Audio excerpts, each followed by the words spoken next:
A continuación, voy a calcular el campo magnético generado por un alambre recto muy largo que transporta una corriente I en su parte interior y en su parte exterior. Aquí en esta parte se dibuja un trozo del alambre y esto está representando los portadores de carga, las cargas que se van moviendo a través del alambre que generan la corriente eléctrica. Esta flecha indica la dirección en que va el sentido en que van las cargas, el sentido de la densidad de corriente eléctrica. Este, este alambre, viéndolo de frente en un corte transversal, aquí está dibujado de frente, los puntos indican que la corriente viene saliendo de la pantalla. Bien, para hacer el cálculo del campo magnético en el interior del alambre y fuera del alambre, este es un ejercicio típico, un ejemplo típico que se encuentra en los libros de física general. Eh, para hacer ese cálculo vamos a hacer uso de la ley de Ampère. La ley de Ampère, pues de forma más general, la ley de Ampère-Maxwell eh, nos permite relacionar el campo magnético con campos eléctricos variando en el tiempo y con densidades de corriente.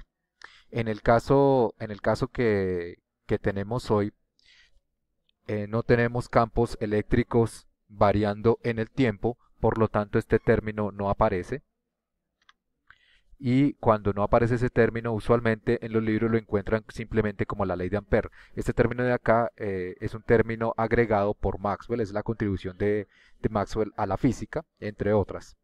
Bien, entonces para este caso vamos a utilizar solamente una parte de esa ecuación. Ya dije por lo que no hay campos eléctricos variando en el tiempo, entonces solamente nos quedamos con esta parte de la expresión que se llama usualmente ley de Ampère. Este término que aparece acá es la densidad de corriente multiplicado por el vector de área, es decir, la densidad de corriente multiplicada por el vector de área por donde atraviesa los portadores de carga.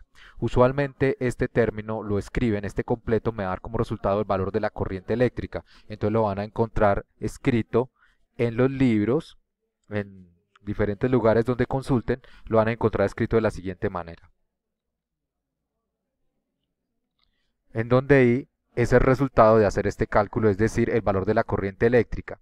Esta corriente eléctrica no es cualquier corriente eléctrica, sino es la corriente eléctrica que atraviesa un área que está delimitada por una curva, que es una curva donde se realiza la integración de campo magnético. Este es el campo magnético y esto es un vector diferencial cuyas unidades son de longitud. Entonces, a través del ejemplo que voy a desarrollar a continuación, entonces vamos a entender cuál es el significado de cada uno de estos términos. Bien, entonces vamos a hacer realmente la aplicación directa de la ley de Ampère para el caso del alambre muy largo. Bien, entonces para este caso, nuevamente tenemos el sentido en que se mueven los portadores de carga es este, el sentido de los portadores de carga es este. Bien, si miramos de frente, entonces viendo de frente el alambre haciendo un corte transversal, los portadores vendrían saliendo de la pantalla. Ahora aquí necesitamos saber hacia dónde va el campo magnético. El campo magnético de forma rigurosa uno lo puede saber hacia dónde se va y es más, también lo puede calcular usando la ley de Biot-Savart. En este caso nosotros no vamos a hacer uso de la ley de Biot-Savart, sino vamos a hacer la ley de Ampère para el cálculo. No obstante, necesitamos saber hacia dónde va el campo magnético.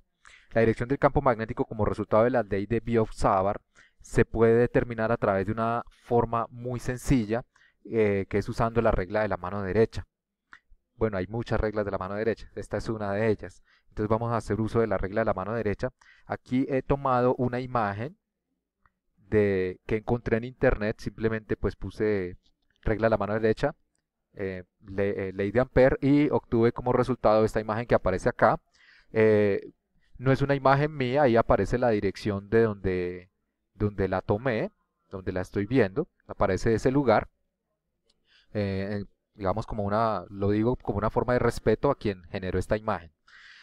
Bien, aquí se ve, está indicando, este es el conductor por donde va la corriente eléctrica, que en nuestro caso sería este, y se coloca el pulgar de la mano derecha a lo largo de hacia donde va la corriente. Y los dedos, los otros 4 dedos de la mano, van rodeando el conductor. Estos dedos van a indicar la dirección de campo magnético, como muestran estas flechas muy bien dibujadas acá. Esta es la dirección, el sentido en que va el campo magnético y esta regla nos sirve para determinar la dirección de campo magnético. Nuevamente, de forma rigurosa nos lo hace por cálculo de Biot-Savart, usando la ley de Biot-Savart. No obstante, este resultado uno lo concluye la ley de Biot-Savart. Bien, entonces simplemente coloca uno el pulgar a lo largo hacia donde va la corriente y los dedos le indican en la dirección del campo magnético. Entonces en este caso, ¿cómo sería? En este caso, el campo magnético iría, vamos a atrevernos a dibujar acá, así como lo ven, si colocan el pulgar a lo largo del sentido en que va la corriente, el campo magnético iría entonces en este sentido. Entonces pueden hacer ustedes mismos colocar el pulgar a lo largo de este sentido y van a descubrir que este es pues el sentido en que van los dedos y es la misma dirección de campo magnético. Viendo esto de frente, en este caso, viendo esto de frente, pues el campo magnético lo podemos dibujar. ¿Sí? Aquí voy a atreverme a dibujarlo. El campo magnético en cada uno de los puntos alrededor tiene la siguiente dirección. Va así en este punto va así, etcétera, etcétera. Es viendo de frente el conductor. Uno hace un corte teórico, o sea, usando la imaginación, uno hace un corte abstracto y ve el conductor de frente y el campo magnético giraría alrededor de ese alambre. Bien, de esa manera sabemos la dirección de campo magnético. Ya sabemos que la dirección de campo magnético. Ahora vamos a hacer el cálculo de campo magnético. Para hacer el cálculo de campo magnético usando la ley de Ampère, entonces debemos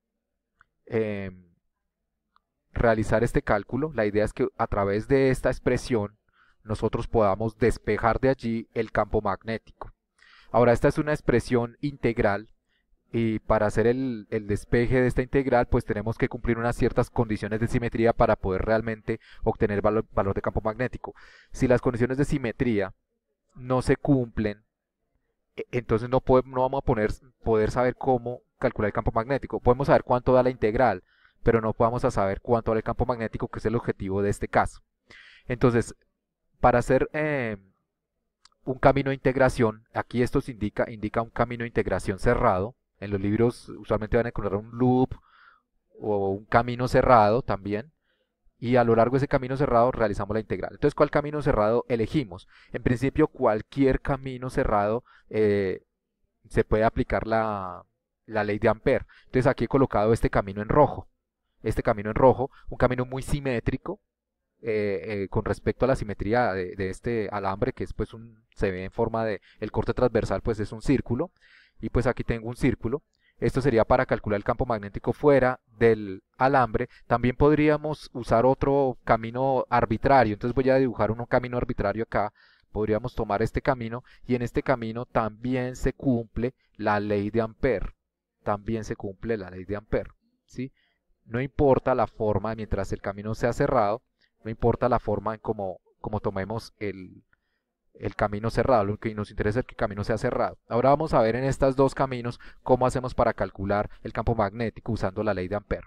Entonces para hacer eso, entonces bueno, vamos a comenzar con este. Entonces ya sabemos que en este camino cerrado, el campo magnético va así. Entonces digamos en este punto, el campo magnético va de esta manera.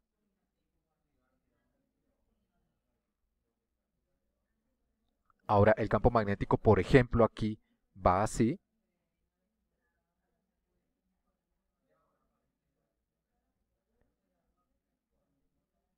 ¿Sí? Y tomemos un punto más, por ejemplo, aquí. El campo magnético iría de esta manera. Bien. Ahora, en esta camino aquí, entonces tomemos un punto, digamos, por acá. Por acá, en este lugar, el campo magnético sería así.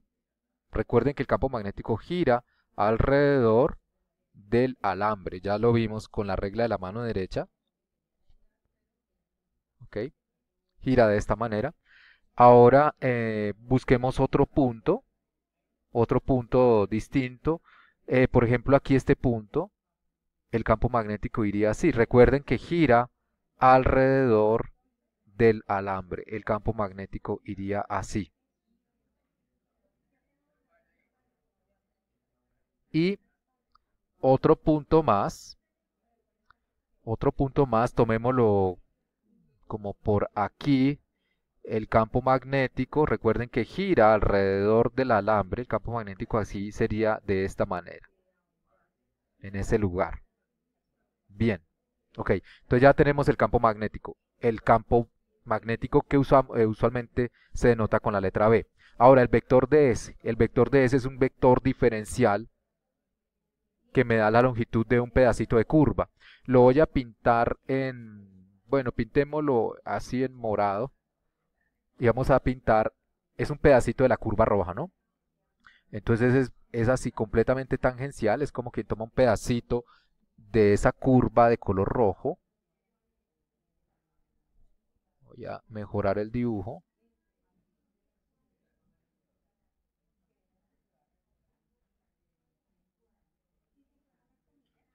Este sería el vector de S, que es una longitud del pedacito de curva e va en el sentido de integración.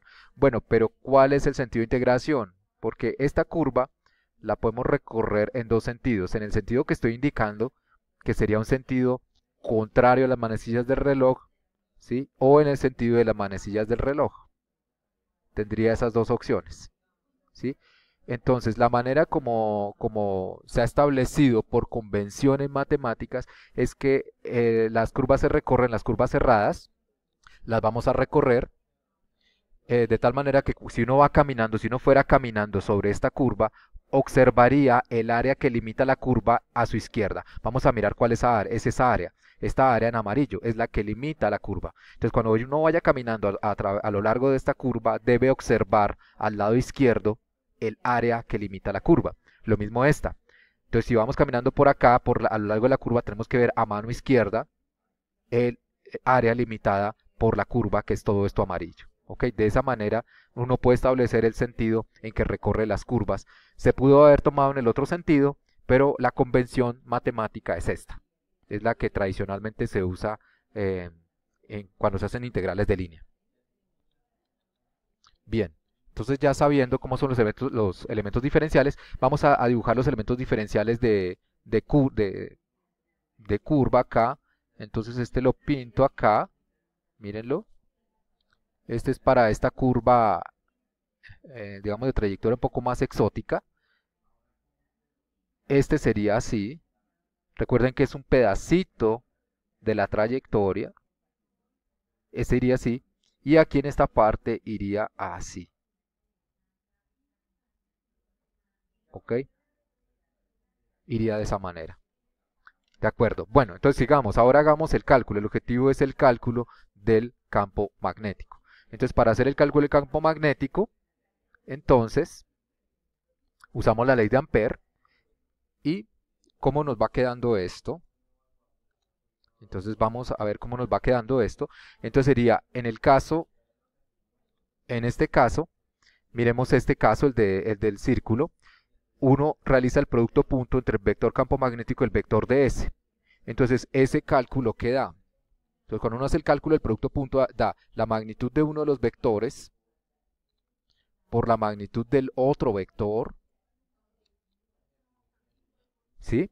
Y multiplicada por el coseno del ángulo que forman. En este caso, el ángulo que forman en este punto o en este punto o en este punto, en cualquier punto de la trayectoria, el ángulo que forman los dos vectores, campo magnético que es el verde y el vector diferencial de S, que es un pedacito de la trayectoria, es cero. Es decir, los vectores son paralelos. Entonces aquí sería coseno de 0 grados. Y coseno de 0 grados, pues es 1. Entonces el resultado nos da así. Ahora, ¿qué sucedería si lo hubiésemos hecho con esta curva que aparece acá? Pues aquí el ángulo es 0 grados, aquí el ángulo es diferente de 0 grados y aquí el ángulo es diferente de este y de 0 grados. Los tres ángulos son diferentes. En cada parte de la curva el ángulo sería diferente. Por lo tanto, para cada uno de los productos que uno haga, tendría aquí cosenos de ángulos diferentes. Es decir, el producto punto se calcularía, tendría diferentes valores y la integral se vuelve un poco más compleja. Ahora, para